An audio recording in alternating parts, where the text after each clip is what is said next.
Hey guys, welcome into Fantasy Football Academy 2020. This is the Dean, and we are here. Week 1 is about to kick off tonight, guys. Texans, Chiefs. Look, a lot of fantasy implications in this one.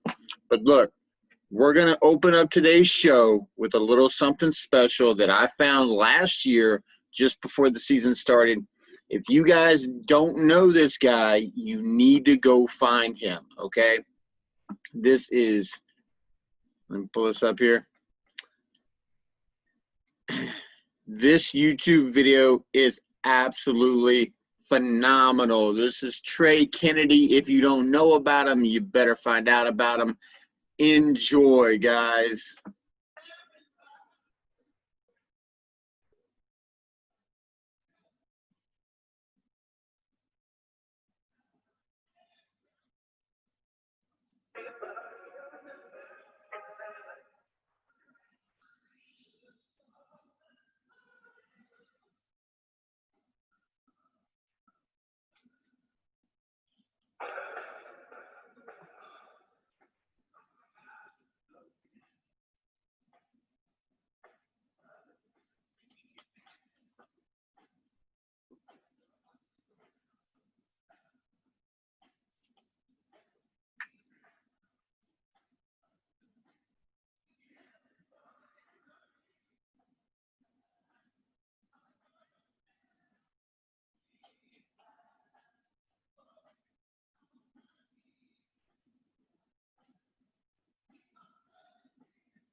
Hey guys, that was Trey Kennedy on YouTube. If you don't know about him, find out about him. Look, if you guys are like me, football is back and we're excited. It's time for fantasy football to kick off. We're now to the next 13 weeks for most of you. The regular season is in full effect, and for the few select lucky ones, you've got an extra 3 weeks after that with the playoffs and the championship. Look, did your draft go how you wanted it to? I know that my league of record, there is no way that I could have predicted how this draft went. It was nuts. I'm gonna put it like this. Joe Burrow was the first quarterback off the board. I know. I'm shocked too. Trust me. I wound up getting the number 1 overall pick. Yes, I took Saquon, just like I've preached on this show hundreds of times. that put my boy Chris, who is a diehard Cowboys fan, just like I'm a diehard Washington fan, put him in a really tough position. He wanted so bad to pick Zeke, and he just couldn't do it. He had to pick CMC. So he went with CMC. We're going to see how the rest of my draft went.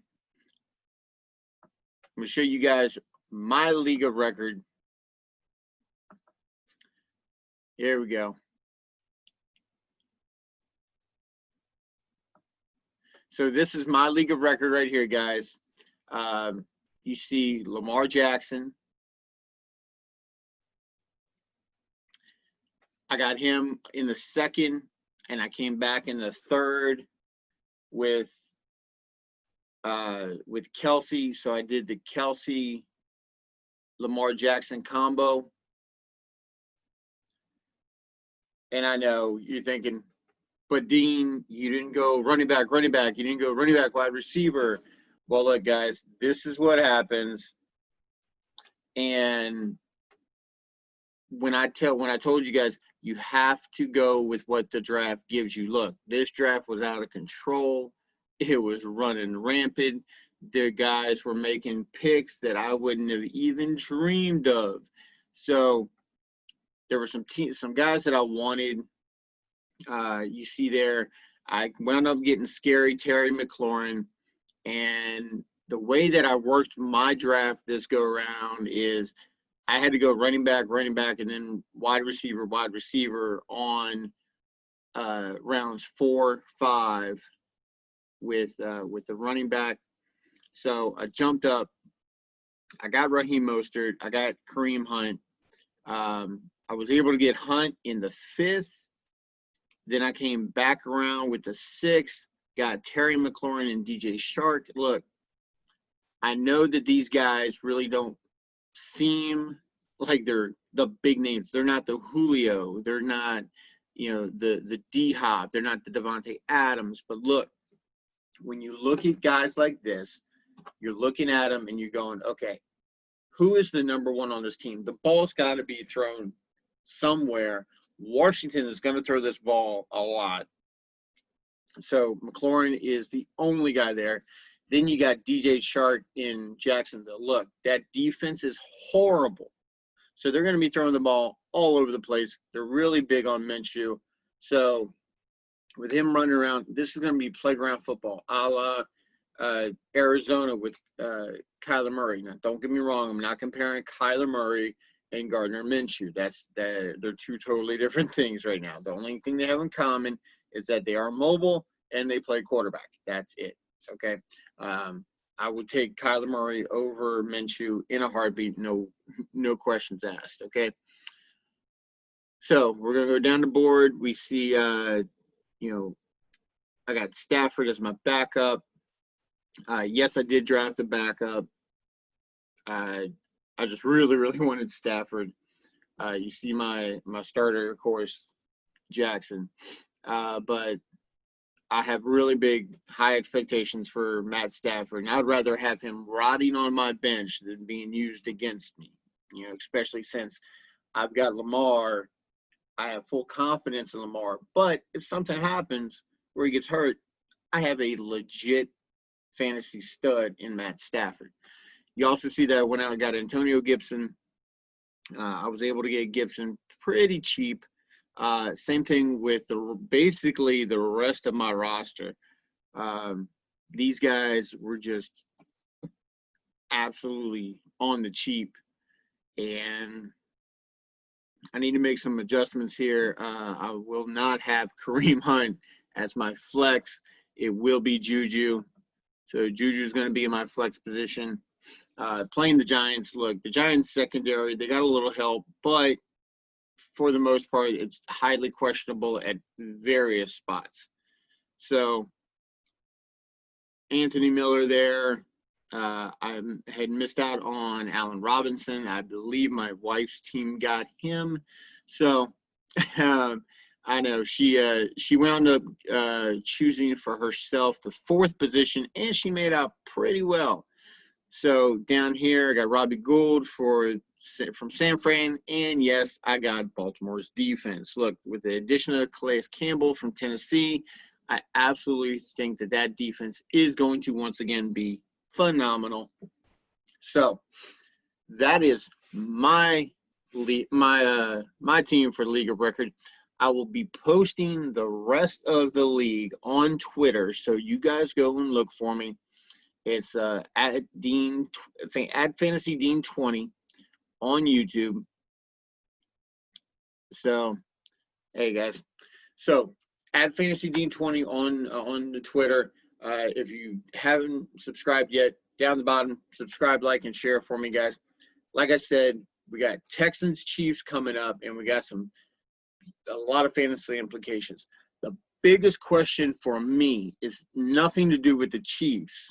Although Clyde Edwards-Helaire, how are they going to use him? That's probably the only question on the Chiefs side of the ball. Now, on the Texans side of the ball, we got a lot of questions, okay? And a lot of them have fantasy implications. So, Deshaun Watson, what happens life after D-Hop? This is the first year that he's been playing that he hasn't had his premier wide receiver. Look, they brought in Brandon Cooks. They've got Kenny Stills.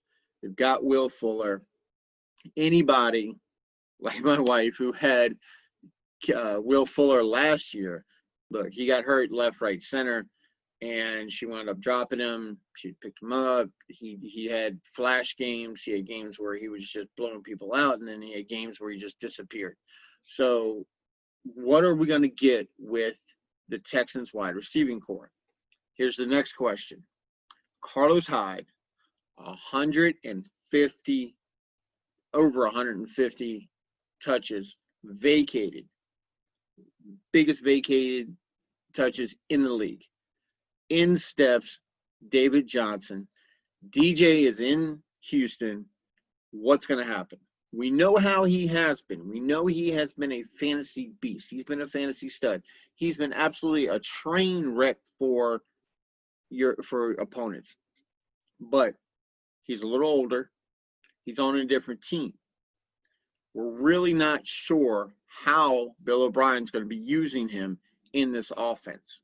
So what DJ are we going to get?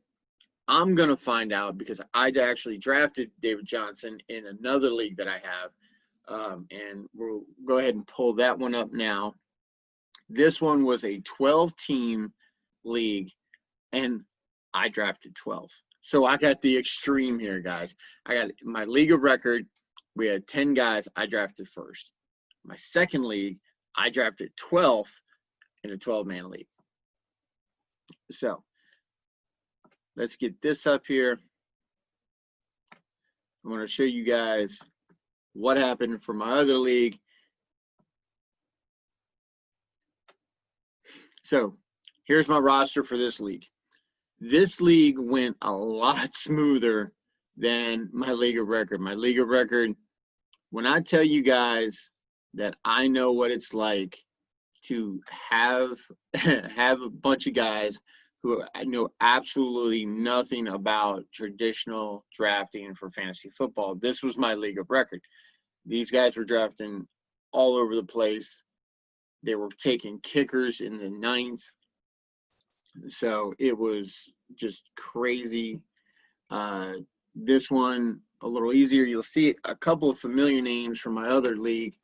So I did stay with the Kareem Hunt. I was able to keep Cam Akers on this one. I did go out and double up, or actually triple up, with Big Ben, Eric Ebron, and Deontay Johnson. So I didn't get Juju in this one. My strategy for these picks is I went wide receiver, and then running back. I also kept Raheem Mostert on this side. I like his upside, and especially against Arizona week 1.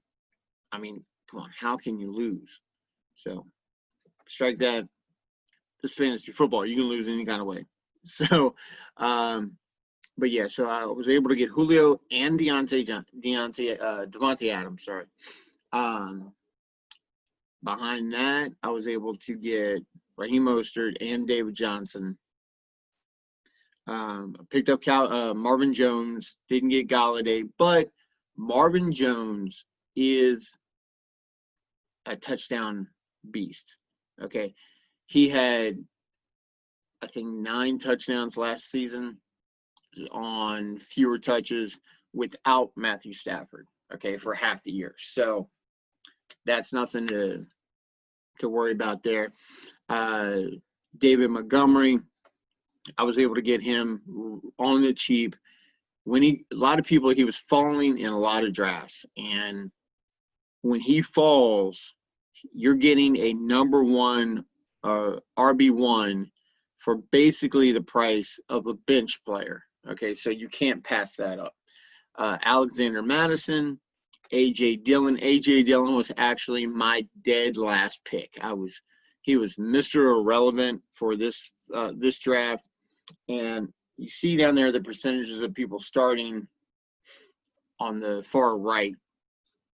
You see Alexander Mattison starting in 1% of leagues, and A.J. Dillon, nobody's starting him. And this is on Yahoo Fantasy Sports. But A.J. Dillon, look, something happens to Aaron Jones, he's in there, plus the fact that he might be used in a committee backfield type thing. We're going to see. I had to have him on my bench. I had to have Alexander Mattison, my couple of insurance policies. David Montgomery was just too cheap to pass up. Cam Akers, my nomination for Offensive Rookie of the Year. He can't break into my lineup just yet. We're going to see how he pans out. He's facing a really tough Dallas defense, so we'll see how that goes and see how he's used against a tough defense, and that'll kind of give me an idea of when and where to start him and against who. And these are all things that we go through, week one. We've got some question marks. There are some guys. Look, Big Ben's locked and loaded. Same with Devontae Adams. Same with Julio. David Johnson, I believe in him. I think you should too. Eric Ebron, look, we all know how Big Ben loves his tight end, especially down around the red zone. Eric Ebron is just a monster of a man. He's a really good target, and especially it's Monday night. It's Big Ben. It's the Giants. I can't ask for a better matchup than that. Okay. Down here for my kicker, I was able to get my boy, dark horse, Zane Gonzalez. Not a lot of people talking about him, but he's on an Arizona team that I'm thinking is going to score a ton of points. So therefore, I got a lot of points coming to me from my kicker. I know it doesn't seem like a lot, but in those really tight matchups, every little bit helps. And Tennessee, look, I was liking Tennessee before Jadeveon Clowney got into town. Now that he's there, I couldn't be happier with this pick. They're going up against Denver, so they got a second-year quarterback. I don't know what else to tell you guys. They're going to be wreaking havoc in Denver. So I know that Drew Lock's cocky. I know that he's confident, that he's got that swag. But I think that Jadeveon Clowney is going to have a little something to say about that. So with that said, we're going to get into –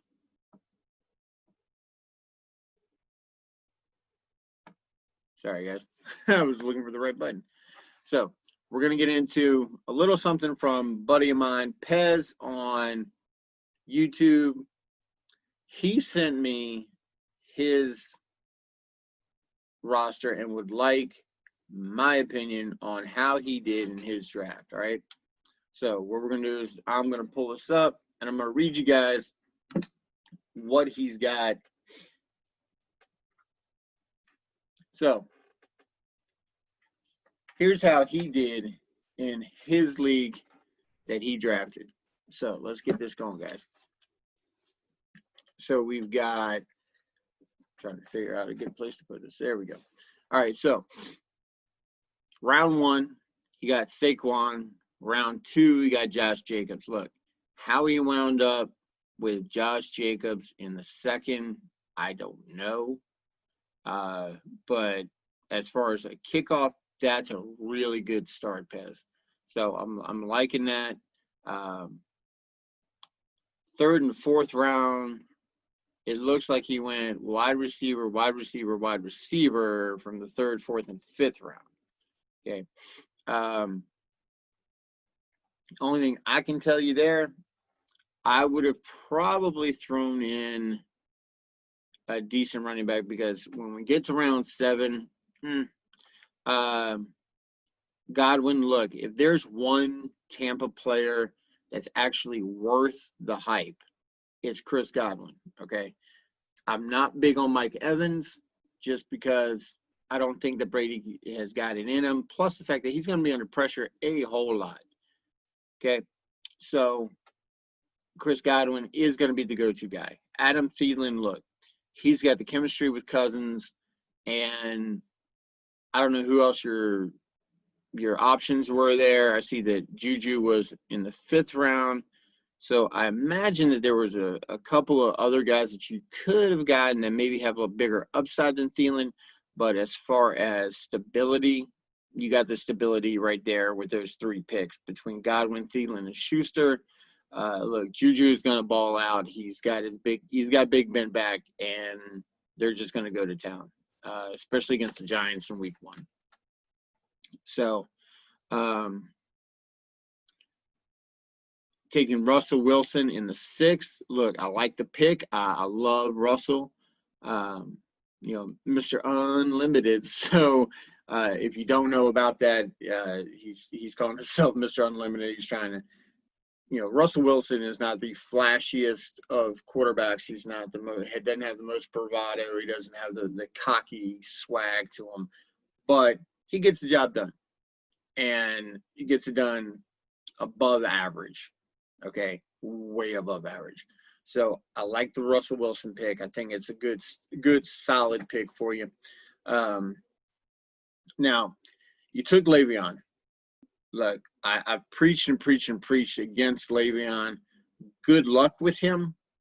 I would say if he does have a big week, don't get too happy. Keep an eye on it. And he might be a candidate for a sell high type guy where the crash is coming and you can get something for him. If you get an offer for Le'Veon Bell, let me know, and let me know what the offer is, okay? If there's a guy out there that you're targeting off the waiver wire, cool. Niners defense in the 8th round sounds kind of high. Now, if your draft was going anything like my draft, I understand it, but traditionally you kind of wanted to wait a little while on your defense. The Devontae Parker pick, I like Devontae. They named Fitzmagic the starter, so Ryan Fitzpatrick is down in Miami. Tua is on the bench, so we don't have to worry about that until Fitzpatrick throws like 5 interceptions in one game, and they wind up going to Tua the next week. Darren Waller, as I'm guessing your breakout tight end. We saw a little bit of him break out last season, and we're going to look and see what happens this season. Round 11, Marvin Jones Jr. Look, I can't complain about Marvin Jones because I got him on my team. I love the pick, and getting him in the 11th round. You're getting a good, solid number 2 at a good price. Ronald Jones Jr., look, with the addition of Leonard Fournette, that backfield is just crowded. Okay, so they've got Shady. There's Shady, there's Fournette, and there's Ronald Jones Jr. They drafted that rookie Vaughn. So I don't know. I would, if there's somebody out there, when you made this pick, if you were live, and like my league of record was a live draft. So if it was a live draft and you heard somebody cussing when you picked Ronald Jones, get in touch with them and offer them a trade. Okay. Marlon Mack. Marlon Mack's going to be good for about 2 weeks. until Jonathan Taylor comes along and takes his job. So keep an eye out on the waiver wire. See what's out there. If you're targeting somebody, let me know who they are. Hit me up on Twitter if you want, at FantasyDean20. Let's see. And then we have Christian Kirk. There's a lot of targets going around in Arizona, and Christian Kirk could be a dark horse sleeper right here, because they're you know that D-Hop's going to get his. You know that the legend Larry Fitzgerald is going to get his. Christian Kirk was brought in to replace Larry, but Larry just doesn't want to retire. He doesn't want to leave. So we're going to see how that goes. And then you took Drew Brees in the 15th round. Look, Drew Brees that late, I can't blame you on that one. And with having Russell up there already on a bye week, just hope that Brees isn't injured. Okay. But if you're gonna go late with a quarterback, as far as fantasy goes, I don't see a better one out there. I don't know how you draft one, but and then, hey, I see he listens. He got Zane Gonzalez as his kicker. I can't blame him on that one. Look, my wife got Zane Gonzalez on her team. I got him on my other team, so I'm all in on Zane Gonzalez as a kicker. So, top to bottom, look, Pez, you did good. I'm glad. I hope that the show helped out. I hope that the advice helped out.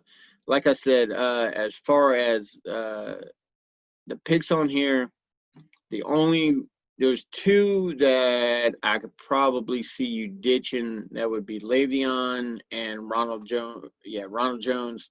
And I'll keep an eye on Mac. Keep an eye on Marlon Mack, just for the simple fact that we'll see what Jonathan Taylor's doing. There's a lot of hype behind Taylor, but I've also heard rumors that coming out of camp that he has had problem in the passing game. So if he has problem in the passing game, Marlon Mack's there, and you are looking at the best offensive line in football with Mr. Dump Down himself, Phillip Rivers. So with Rivers there dumping down, loving his RBs, can't beat that.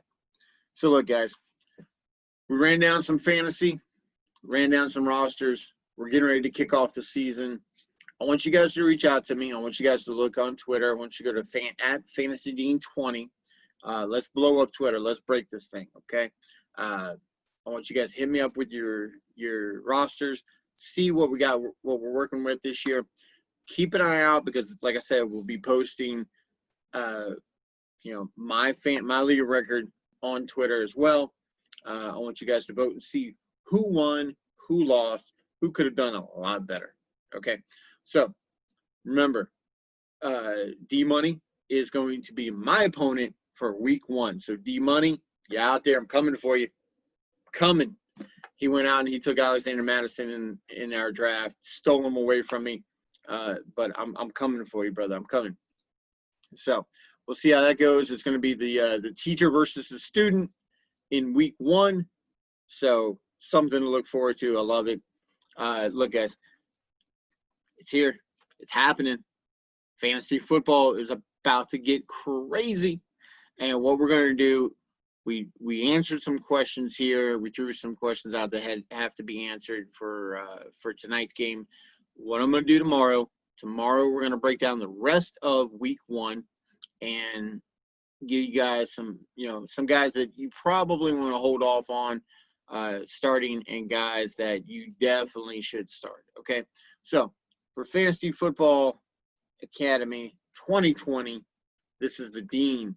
Remember, guys, we're still just getting started. The boys are back in town. And remember, when it comes to decisions on your roster, always trust your gut.